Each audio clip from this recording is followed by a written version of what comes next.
यहाँ पे पहला क्वेश्चन ये है कि इनहेरिटेंस क्यों करते हैं। तो इसका आंसर ये है कि एक एग्जांपल लेते हैं। सपोज हमारे पास दो क्लास है, क्लास ए और क्लास बी, और दोनों में कुछ फीचर्स हैं जो कि कॉमन है।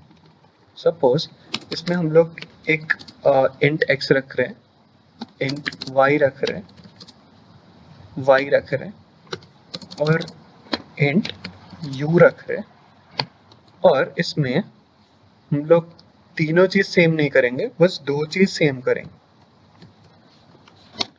एक्स और वाई को सेम करेंगे, यू को भी कर देंगे। अब क्या है कि देख रहे हैं हम लोग कि दो प्रॉपर्टी जो है इस दोनों क्लास का वो कॉमन है। तो यहाँ पे इनहेरिटेंस यूज करते हैं। कैसे यूज करते हैं? एक और क्लास बनाते हैं, क्लास बेस, और इसमें किसको डालते हैं? इंट एक्स और वाई को।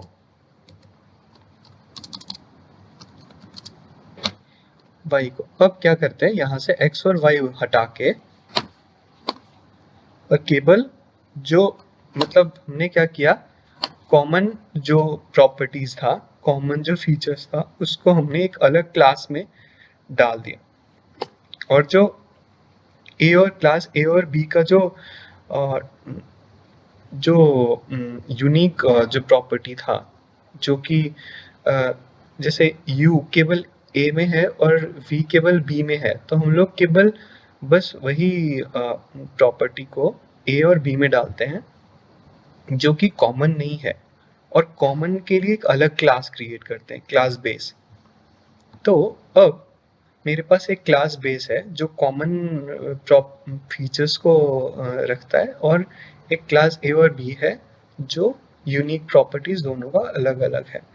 फिर क्या करते हैं, इसके बाद मुझे क्या करना होगा, मुझे इसको इनहेरिट करना होगा। किसको? बेस क्लास को। बेस क्लास को अगर मैं इनहेरिट कर लूं दोनों में, तो क्या होगा कि बेस क्लास का जो दो मेंबर है एक्स और वाई, वो एक तरह से क्लास ए में भी आ जाएगा और क्लास बी में भी आ जाएगा।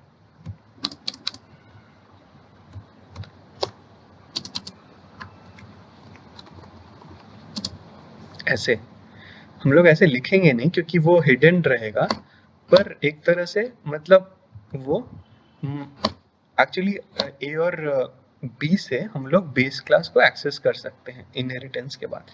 बेस क्लास के फीचर्स को, मतलब वो फीचर्स ए में इंसर्ट नहीं होता, बट हम लोग को अलाउ करता है इनहेरिटेंस कि हम लोग यहाँ से बैठ के वर्चुअली ये अज्यूम करें कि बेस क्लास का मेंबर्स अब क्लास ए और बी का भी मेंबर है।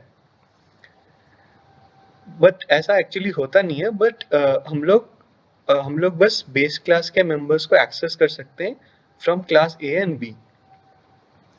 तो अज्यूम कर सकते हैं कि दोनों ए और बी का मेंबर है, ऐसे करके ये अज्यूम कर सकते हैं। तो यहाँ पे इनहेरिटेंस आता है कि इनहेरिटेंस में हम लोग कॉमन फीचर्स को एक अलग क्लास में रखते हैं और बाकी जगह से उसको डिराइव कर लेते हैं।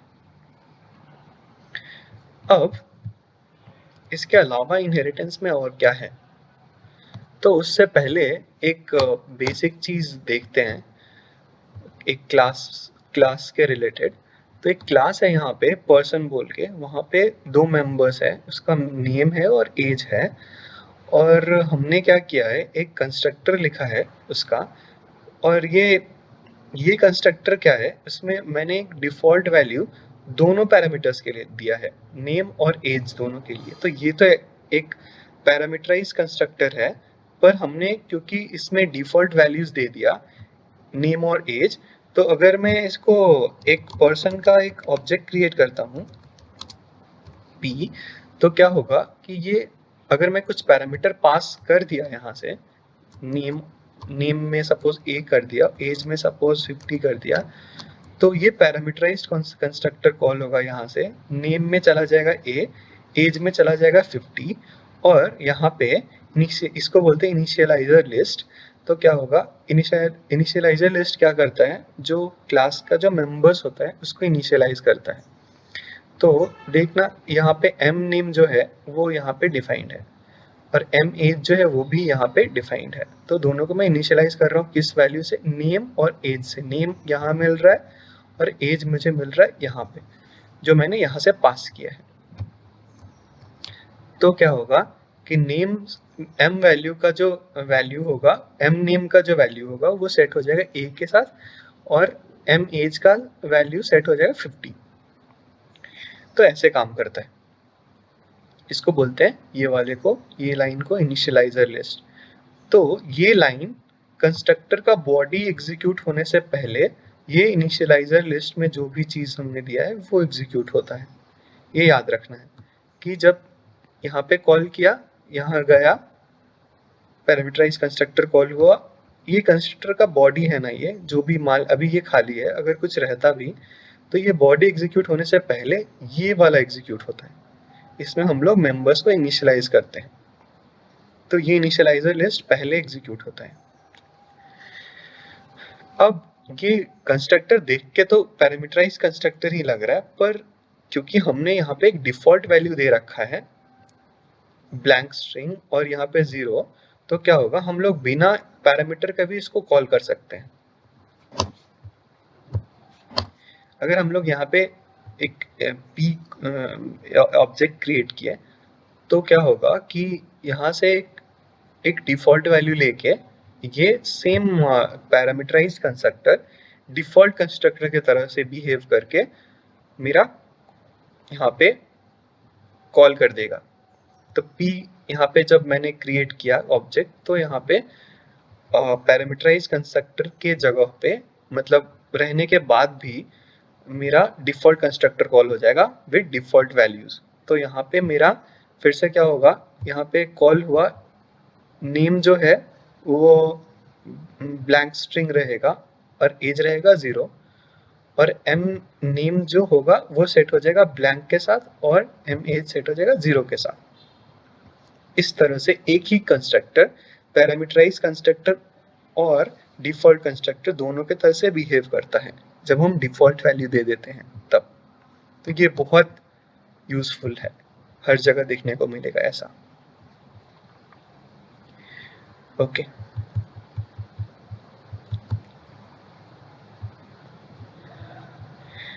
अब हम लोग जाते हैं नेक्स्ट टॉपिक पे।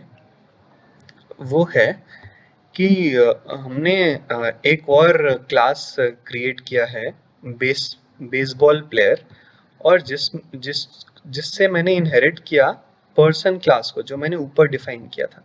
मैं दोनों को एक साथ लाता हूँ।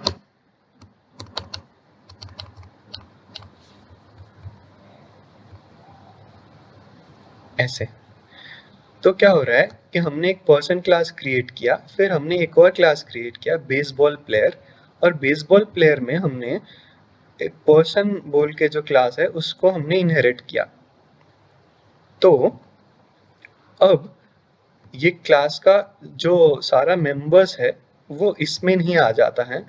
हम लोग को लगता है कि ये सारा क्लास का जो मेंबर है, नेम और एज, वो इसका मेंबर बन गया। नहीं, ऐसा नहीं है, पर थोड़ा डिफरेंस है कि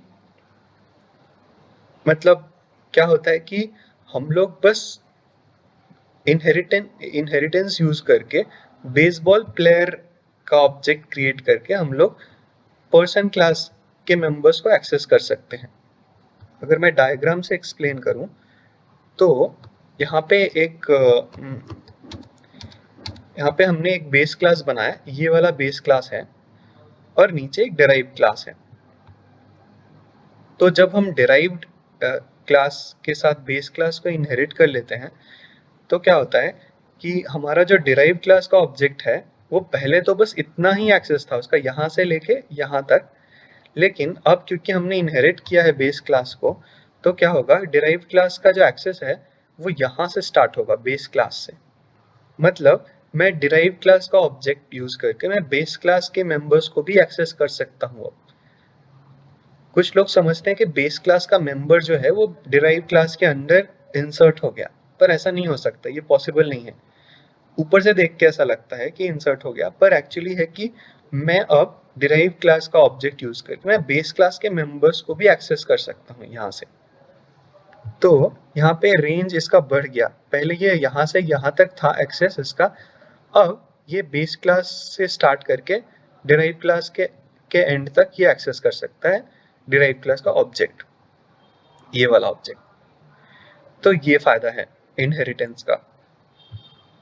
अब देखते हैं इस एग्जांपल में हम लोगों ने क्या किया है, बेसबॉल प्लेयर का एक ऑब्जेक्ट क्रिएट किया। बेसबॉल प्लेयर है डिराइव क्लास, उसमें हमने कोई पैरामीटर पास नहीं किया, तो क्या होगा, कंस्ट्रक्टर कॉल होगा विद डिफॉल्ट पैरामीटर्स और अपने मेंबर्स को इनिशियलाइज करने का कोशिश करेगा विद डिफॉल्ट वैल्यूज। पर इससे पहले, ये इनिशियलाइज करने से पहले एक हिडन कोड रहता है बेस क्लास का कंस्ट्रक्टर कॉल करने का।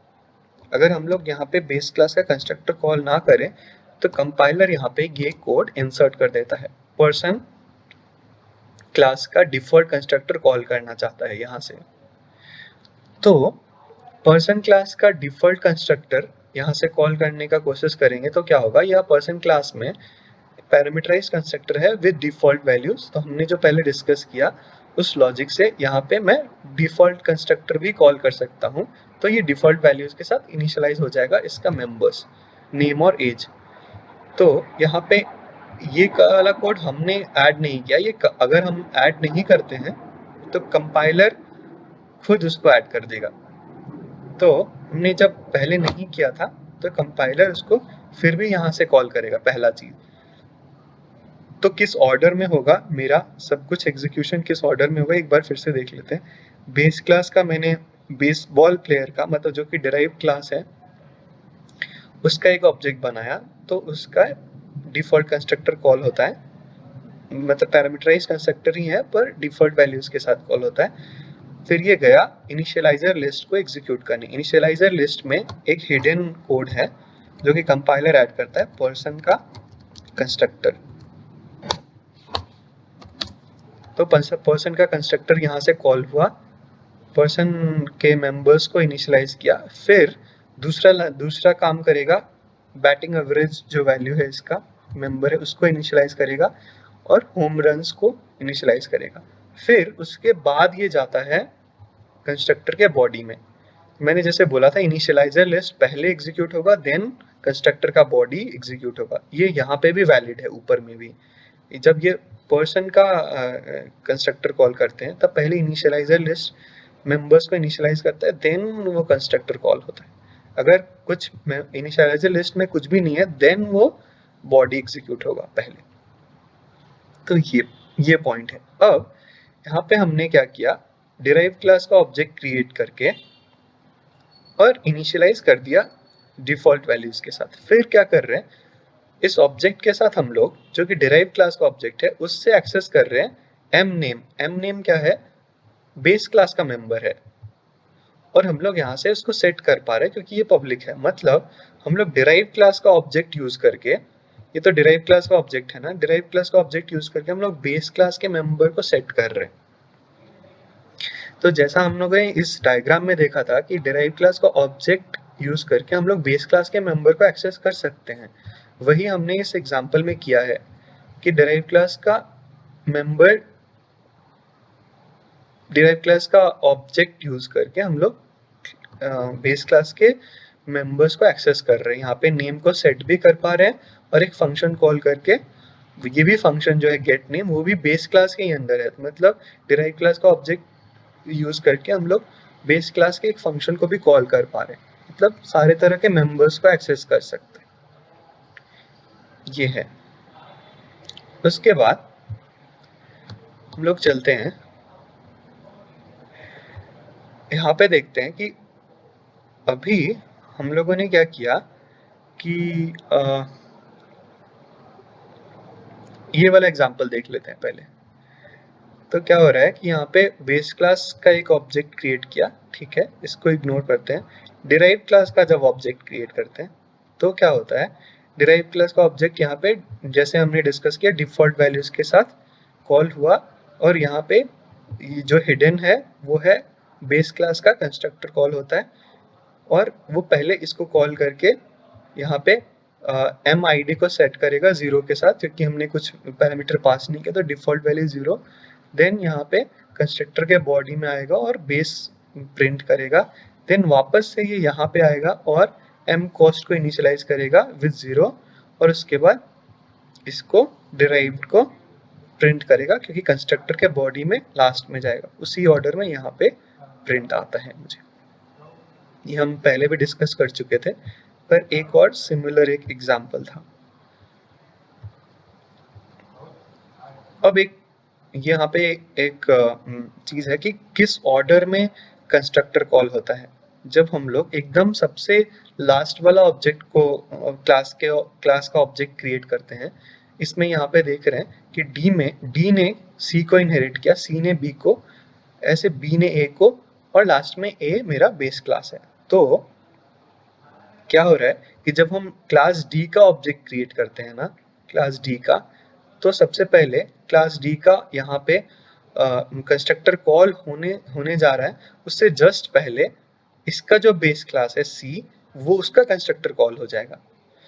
फिर अभी तक डी का बॉडी में नहीं घुसा और सी का कंस्ट्रक्टर कॉल कर दिया। सी का कंस्ट्रक्टर जब करने जाएगा तो सिमिलरली ये इसका बॉडी एग्जीक्यूट करने से पहले बी का कंस्ट्रक्टर कॉल कर देगा, और फिर बी क्या करेगा, खुद का बॉडी एग्जीक्यूट करने से पहले ए का कंस्ट्रक्टर कॉल कर देगा। इस तरह से सबसे पहले ए के कंस्ट्रक्टर का बॉडी एग्जीक्यूट होगा, मतलब ए प्रिंट होगा। देन ये वापस आके बी को प्रिंट करेगा, सी को प्रिंट करेगा, डी को प्रिंट करेगा। मतलब सबसे top to bottom constructor call होने का ऑर्डर होता है। सबसे पहले हम लोग बेस क्लास को क्रिएट करेंगे, देन डिराइव क्लास को, इस ऑर्डर में होता है।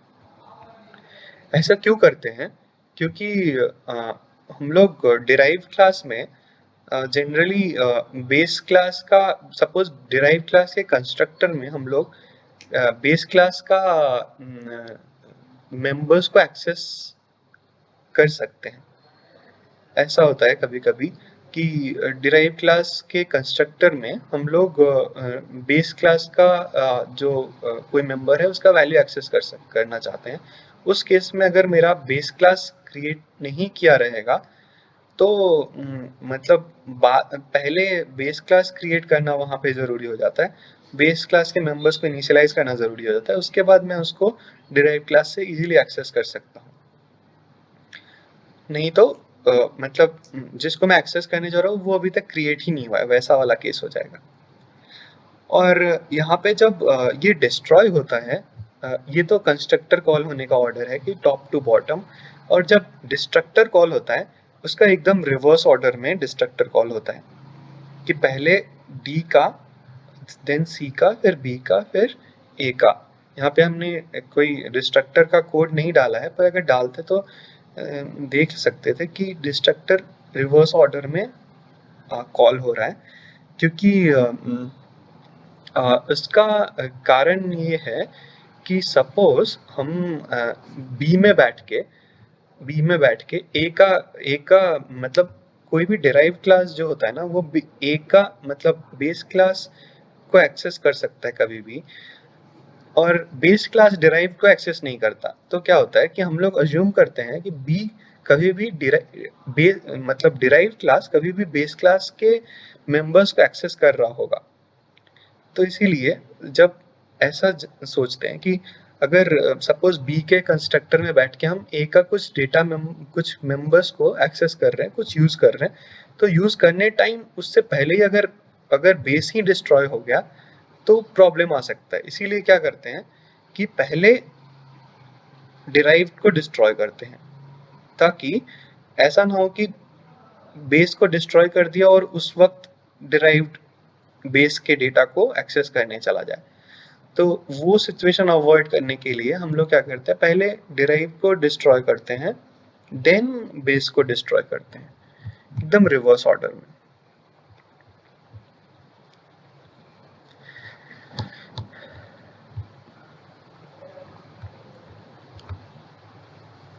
अब अभी तक हम लोगों ने देखा कि जब हम लोग डिराइव का कंस्ट्रक्टर कॉल करते हैं तो हम लोग जब कॉल करते हैं तो क्या होता है, सबसे पहले इसका मतलब जो पैरामीटर का यहाँ पे इनिशियलाइजर लिस्ट होता है वो एग्जीक्यूट होता है। अभी तक हम लोगों ने बेस का पैरामीटराइज कंस्ट्रक्टर कॉल किया डिफॉल्ट वैल्यूज के साथ, मतलब यहाँ पे हमने कोड ये वाला डाला नहीं था। यहाँ पे जैसे पैरामीटराइज कंस्ट्रक्टर बेस का कॉल हो रहा है, अगर हम लोग कुछ पैरामीटर दे के पास करना चाहते हैं तो इस तरह से पास कर सकते हैं, मतलब इस तरह से कॉल कर सकते हैं बेस का कंस्ट्रक्टर को, क्योंकि यहाँ तो पैरामीटराइज ही कंस्ट्रक्टर दिया होता ना। अभी तक हम लोग कुछ डाल नहीं रहे थे, तो कंपाइलर यहाँ पे इनिशियलाइजर लिस्ट में एक डिफॉल्ट कंस्ट्रक्टर कॉल कर दे रहा था। पर हम लोगों ने अगर खुद का डाल दिया है तो वो डिफॉल्ट कंस्ट्रक्टर कॉल नहीं होगा।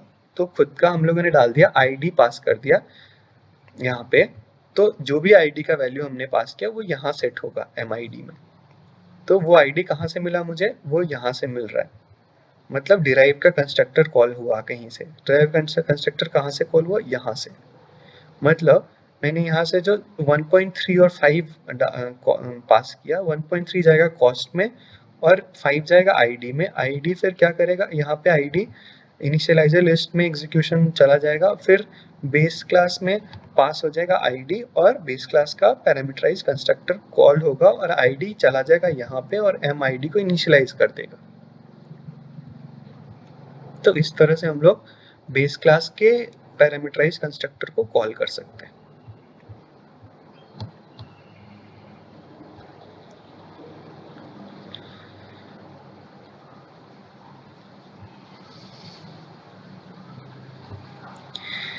अब एक इम्पॉर्टेंट कॉन्सेप्ट है फंक्शन ओवरराइडिंग का। वो क्या होता है, उसके लिए एक एग्जांपल देखते हैं। यहाँ पे एक फंक्शन है आइडेंटिफाई करके, जो कि बेस क्लास में है, पर हम लोग देख रहे हैं कि ये डिराइव क्लास में नहीं है। तो जब हम डिराइव क्लास का ऑब्जेक्ट बनाते हैं और आइडेंटिफाई कॉल करते हैं तो क्या होगा, क्योंकि डिराइव क्लास का खुद का कोई आइडेंटिफाई फंक्शन नहीं है, इसीलिए वो बेस क्लास के आइडेंटिफाई फंक्शन को कॉल करेगा। और अगर बेस क्लास का ऑब्जेक्ट बना के आइडेंटिफाई कॉल करते हैं तो ऑब्वियसली बेस क्लास का ही कॉल होगा। मतलब इस केस में दोनों टाइप का ऑब्जेक्ट से अगर आइडेंटिफाई फंक्शन कॉल करेंगे तो बेस वाला ही कॉल होगा, क्योंकि बेस में ही है। और हमको पता है कि डिराइव से हम लोग बेस का मेंबर एक्सेस कर सकते हैं, इसीलिए दोनों केस में बेस का ही मेंबर फंक्शन कॉल होगा। पर अगर हम लोग चाहेंगे कि अपना डिराइव का खुद का इम्प्लीमेंटेशन हो एक फंक्शन का, तो वो भी कर सकते हैं। मतलब हम एक आइडेंटिफाई फंक्शन सब कुछ सेम प्रोटोटाइप से यहाँ पे भी डिफाइन कर सकते हैं, जैसे नीचे किया हुआ है। यहाँ पे हम लोग देख रहे हैं, यहाँ पे आइडेंटिफाई फंक्शन डिराइव क्लास में भी हमने एक डिफाइन कर दिया। अब क्या होगा, अभी क्या हो रहा है कि बेस में भी एक सेम फंक्शन है और डिराइव में भी एक यही नाम से यही फंक्शन, मतलब इसी नाम से एक फंक्शन है, बस दोनों का बॉडी अलग है, दोनों का अलग अलग तरह से इम्प्लीमेंट किया गया है। तो अब डिपेंड करेगा मैं कौन से ऑब्जेक्ट से कॉल कर रहा हूँ। अगर मैं बेस क्लास का ऑब्जेक्ट से कॉल करो आइडेंटिफाई फंक्शन तो ऑब्वियसली बेस का ही कॉल होगा। पर जब डिराइव का कॉल करने जा रहा हूँ डिराइव के ऑब्जेक्ट से, तो सबसे पहले चेक होगा कि डिराइव का अपना क्लास में कोई ऐसा मेंबर है कि नहीं। तो सबसे पहले अपना वाला ढूंढेगा और उसको अपना मिल जाएगा यहाँ पे, तो डिराइव वाला कॉल हो जाएगा और आई एम डिराइव प्रिंट हो जाएगा। पर अगर अब यहाँ पे नहीं रहता, इसका कोई अपना फंक्शन नहीं रहता, तो ये बेस वाला जाके कॉल करता, क्योंकि मैं डिराइव के ऑब्जेक्ट से बेस का मेंबर एक्सेस कर सकता हूँ और बेस में जो आइडेंटिफाई फंक्शन है ना उसको वो इजीली कॉल कर सकता है। तो प्रायोरिटी दिया जाता है अपना खुद का फंक्शन पे। अगर खुद का फंक्शन नहीं मिलता देन हम लोग मूव करते हैं बेस वाले पे।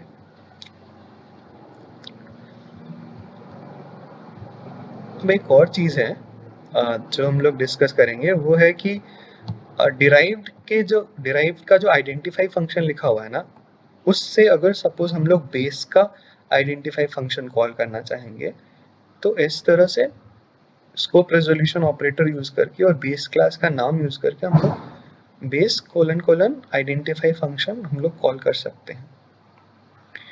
तो क्या होगा, सबसे पहले बेस वाला कॉल होगा, देन यहाँ डिराइव वाला कॉल होगा। मतलब अगर हम चाहते हैं कि बेस में जो बेस का आइडेंटिफाई फंक्शन का जो कंटेंट है, जो कोड है, वो भी एग्जीक्यूट हो और मेरा वाला भी एग्जीक्यूट हो, तो मैं ऐसे यहाँ से पहले बेस वाला कॉल कर लूँगा इसके बॉडी के अंदर से, और फिर मेरा खुद का वाला एग्जीक्यूट होगा इस तरह से। अब अगर मैं स्कोप रेजोल्यूशन वहाँ पे नहीं डालता इस जगह पे, जैसे मैंने स्कोप रेजोल्यूशन ऑपरेटर यहाँ पे यूज़ किया ना, अगर वो नहीं डालता तो क्या होगा कि ये कॉल आइडेंटिफाई फंक्शन मैं ये अज्यूम करके करूँगा कि बेस वाला कॉल हो जाएगा यहाँ से, पर वो नहीं होगा क्योंकि मेरा खुद का भी इसी नाम से एक फंक्शन है। तो क्या होगा, बार बार ये डिराइव का ही फंक्शन कॉल होगा और वो इनफाइनाइट लूप बन जाएगा, जिससे प्रॉब्लम हो सकता है। तो ऐसे नहीं करेंगे, स्कोप रेजोल्यूशन हमेशा यूज़ करके बेस का हम लोग फंक्शन कॉल कर सकते हैं डिराइव क्लास के फंक्शन से। अब अगला टॉपिक है मल्टीपल इनहेरिटेंस। मल्टीपल इनहेरिटेंस में क्या होता है कि हम लोग एक एग्जांपल लेते हैं। जैसे यहाँ पे एक क्लास है यूएसबी डिवाइस, दूसरा क्लास है नेटवर्क डिवाइस, देन है तीसरा वायरलेस अडेप्टर। तो क्या कर रहे हैं हम लोग, वायरलेस अडेप्टर क्लास में यूएसबी डिवाइस और नेटवर्क डिवाइस दोनों ही डिराइव कर रहे हैं। इसको बोलते हैं मल्टीपल इनहेरिटेंस। जो हम लोग एक क्लास में एक से ज़्यादा अगर क्लास को इनहेरिट कर लेते हैं, उसको बोलते हैं मल्टीपल इनहेरिटेंस। तो इसमें एक दो प्रॉब्लम भी है मल्टीपल इनहेरिटेंस में। पहला प्रॉब्लम ये हो सकता है कि सपोज मैंने जो दो क्लास इनहेरिट किया है सबसे लास्ट वाले क्लास में, तो वो दोनों क्लास में सेम ही नेम से फंक्शन लिखा हो। जैसे इस केस में यूएसबी डिवाइस में भी गेट आईडी है और नेटवर्क आईडी में भी गेट आईडी है, ये दोनों इनहेरिट हुआ इसमें। अब अगर मैं वायरलेस अडेप्टर का एक ऑब्जेक्ट क्रिएट करके गेट आईडी फंक्शन कॉल करूँ, तो मेरा कंपाइलर कंफ्यूज होगा कि कौन सा वाला कॉल करना है। उसके लिए मुझे इसका भी सॉल्यूशन है। सॉल्यूशन ये है कि मैं इसके बीच में एक क्लास नेम और स्कोप रेजोल्यूशन ऑपरेटर ऐसे करके इंसर्ट करूँ बीच में। तो क्या होगा कि ये उस पर्टिकुलर क्लास के गेट आईडी को कॉल करेगा। तो ये ऐसा केस आइडियली नहीं होना चाहिए था, पर मतलब ये प्रॉब्लम फेस करना पड़ेगा हम लोग को। जब भी ऐसा सिचुएशन आए तो हम लोग को इस तरह से क्लास नेम और स्कोप रेजोल्यूशन यूज करके इसको अवॉइड करना पड़ेगा। ये एक प्रॉब्लम है। दूसरा प्रॉब्लम है डायमंड प्रॉब्लम बोलते हैं। डायमंड प्रॉब्लम क्या है, यहाँ पे जैसे देख रहे हैं एक कॉपियर क्लास है, उसमें मैं स्कैनर क्लास को इनहेरिट कर रहा हूँ और प्रिंटर को भी इनहेरिट कर रहा हूँ, और ये दोनों क्लास प्रिंटर और स्कैनर एक कॉमन क्लास को इनहेरिट कर रहा है। जैसे यहाँ पे ये जो कोड है वो उसको मैं इस डायग्राम से रिप्रेजेंट कर सकता हूँ। इसमें प्रॉब्लम क्या आ रहा है कि पावर डिवाइस इन दोनों के थ्रू दो बार क्रिएट हो जा रहा है। मतलब अगर मैं कॉपियर का ऑब्जेक्ट क्रिएट करूं तो ये इसका कंस्ट्रक्टर कॉल करेगा, और ये भी इसको क्रिएट करेगा, इसका कंस्ट्रक्टर इधर से भी कॉल होगा और प्रिंटर से भी कॉल होगा, स्कैनर से भी कॉल होगा, प्रिंटर से भी कॉल होगा, तो दो बार कॉल होगा। मतलब पावर डिवाइस का दो कॉपी बनेगा, जो मैं नहीं चाहता। तो ये एक प्रॉब्लम है। तो वैसे इसको भी अवॉइड करने का है सॉल्यूशन। देखते हैं सॉल्यूशन क्या है। अगर यहाँ पे हम लोग इसको वर्चुअल कर देते हैं, यहाँ पे जब इनहेरिट कर रहे होते हैं सेम क्लास को, तो अगर इसको यहाँ पे हम वर्चुअल करते हैं, यहाँ पे वर्चुअल लिखते हैं public virtual power device, public virtual power device, तब क्या होता है कि कॉपियर क्लास में एक ही कॉपी जाता है इसका पावर डिवाइस का, एक ही बार पावर डिवाइस का कंस्ट्रक्टर कॉल होगा। वो कैसे होता है वो देखते हैं।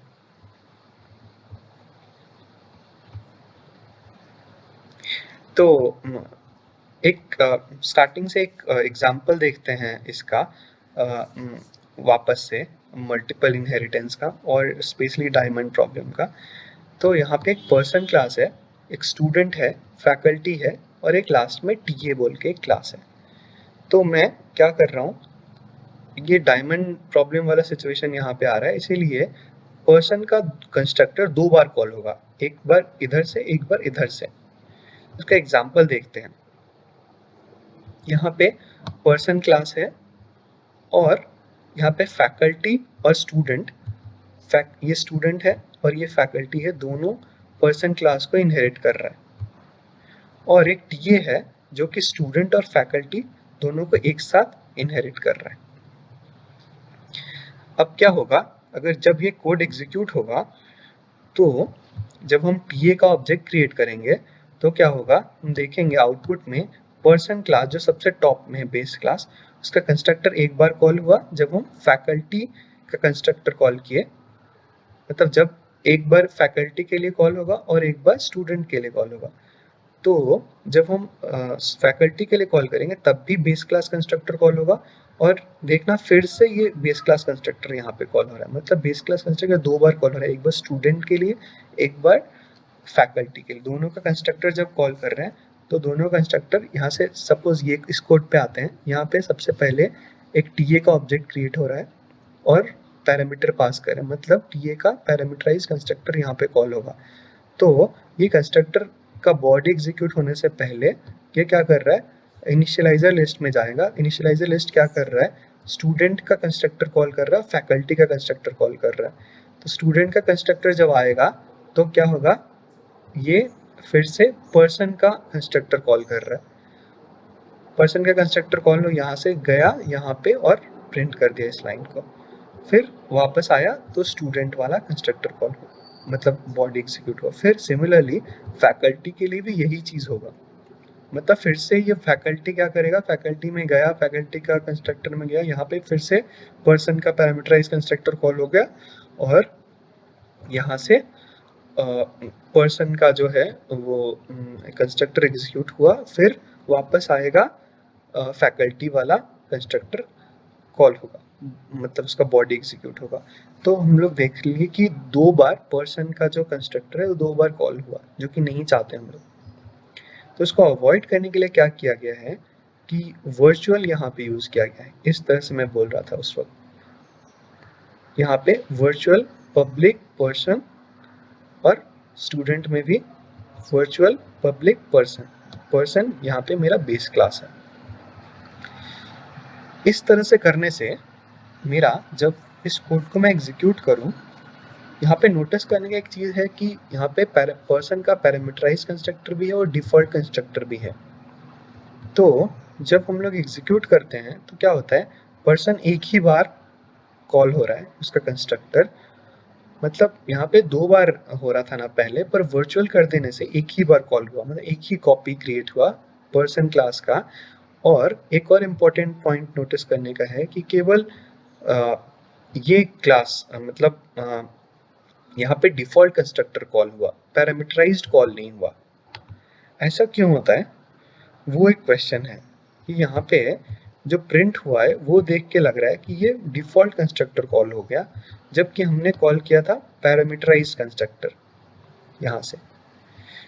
तो इसका रीजन ये है, उसके पीछे अगर हम लोग जाना चाहेंगे तो पता चलेगा कि ये वर्चुअल करने से हुआ है, और वर्चुअल एक्चुअली करता क्या है वो जानना है हमको। यहाँ पे वर्चुअल तो हमने यूज कर दिया, ये भी समझ गए कि वर्चुअल यूज करने से एक ही कॉपी क्रिएट होता है, और मतलब पर्सन क्लास का एक ही बार कंस्ट्रक्टर कॉल होगा, पर वर्चुअल करने से ऐसा होता क्यों है वो मुझे जानना है अभी। तो होता ये है कि जब हम लोग यहाँ पे वर्चुअल करते हैं ना, तो क्या होता है कि ये कंस्ट्रक्टर जो है वो कॉल नहीं होता है यहाँ से। इस केस में भी ये कंस्ट्रक्टर यहाँ से कॉल नहीं होगा। तो कंस्ट्रक्टर कॉल नहीं होगा तो फिर पैरामीटराइज कंस्ट्रक्टर दोनों केस में कॉल नहीं हुआ, ये क्लियर है, क्योंकि आउटपुट में वो प्रिंट नहीं हुआ पैरामीटराइज कंस्ट्रक्टर। तो फिर आखिर ये कहाँ से मतलब कॉल हुआ, पैरामीटराइज कंस्ट्रक्टर तो दोनों जगह से कॉल नहीं हुआ, ये ठीक है क्योंकि प्रिंट नहीं हुआ, पर ये डिफॉल्ट कंस्ट्रक्टर किसने कॉल किया, वो कॉल होता है यहाँ से। जो टीए क्लास है ना, उसका जो इनिशियलाइजर लिस्ट है वहां से हम लोगों ने स्टूडेंट एक्स कॉल किया, स्टूडेंट का कंस्ट्रक्टर, फैकल्टी का कंस्ट्रक्टर। तो वो वहां से, क्योंकि इन दोनों का जो इनहेरिटेंस है वो वर्चुअल टाइप का है, तो इसके लिए क्या होता है, कंपाइलर यहाँ पे एक पर्सन क्लास का कंस्ट्रक्टर यहाँ पे कॉल करता है, मतलब यहाँ पे एक कोड इंसर्ट कर देता है इस जगह पे, स्टूडेंट से जस्ट पहले या फैकल्टी के बाद, कहीं पे भी बात बराबर है। तो क्या होता है यहाँ पे, सपोज एक पर्सन का डिफॉल्ट कंस्ट्रक्टर, क्योंकि हमने खुद से नहीं डाला इसीलिए यहाँ पे पर्सन का डिफॉल्ट कंस्ट्रक्टर का कोड कंपाइलर ऐड कर देता है। तो क्या होता है कि यहाँ से इन दोनों का कंस्ट्रक्टर कॉल होने के साथ साथ ही पर्सन का भी डिफॉल्ट कंस्ट्रक्टर यहाँ पे कंपाइलर कॉल कर देता है। इस वजह से यहाँ पे देखोगे कि यहाँ पे पर्सन कॉल्ड बोल के प्रिंट आया है। ये किसने कॉल किया, टीए ने कॉल किया। टीए ने कहाँ से कॉल किया, इस जगह से, अपनी इनिशियलाइजर लिस्ट से।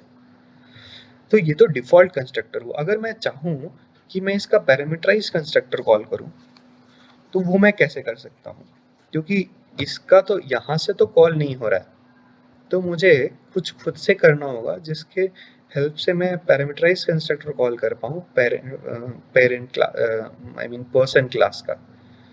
तो उसके लिए एक तरीका है कि हम लोग यहाँ पे टीए में जो इनिशियलाइजर लिस्ट है वहाँ से हम लोग खुद से एक पर्सन का जो कंस्ट्रक्टर है, पैरामीटराइज कंस्ट्रक्टर, उसको कॉल कर दें।